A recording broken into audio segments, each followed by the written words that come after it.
Qëndrimi për orë të gjata para ekraneve, ekspozimi ndaj përmbajtjeve shpeshherë të papërshtatshme për fëmijë dhe adoleshent, si edhe krahasimi vazhdueshëm mes tyre në rrjetet sociale kanë shtyrë disa shtete të ndërmarrin masa kufizuese. Një prej tyre është së fundmi edhe Franca, ku projekt ligji që ndalon përdorimin e rrjeteve sociale për fëmijët nën moshën 15 vjeç ka marrë dritën jeshile. Vendimi pritet të hyjë në fuqi në shtator me nisjen e vitit të ri shkollor, po për Shqipërinë, a do të ishte një ligj i tillë efektiv?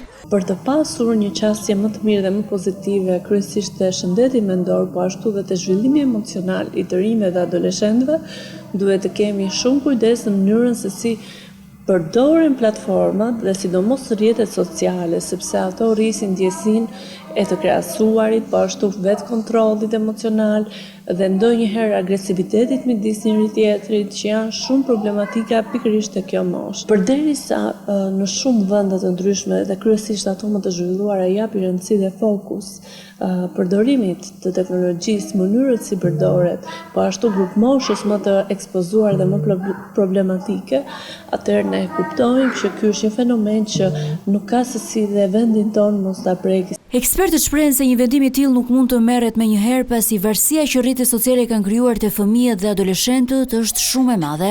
Sipas tyre, një ndalim i menjëhershëm do të shtynte të rinj të kërkonin rrugë alternative përmes përdorimit të platformave të tjera.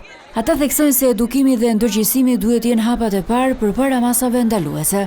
Është e nevojshme edukimi digjital, mënyra se si të rinj të përdorin rrjetet sociale dhe duhet të jenë ekspert përkatës, të cilët duhet të mundsojnë një dialog shumë produktiv midis prindrit, mësuesit, shkollave dhe vetë adoleshentëve dhe fëmijëve.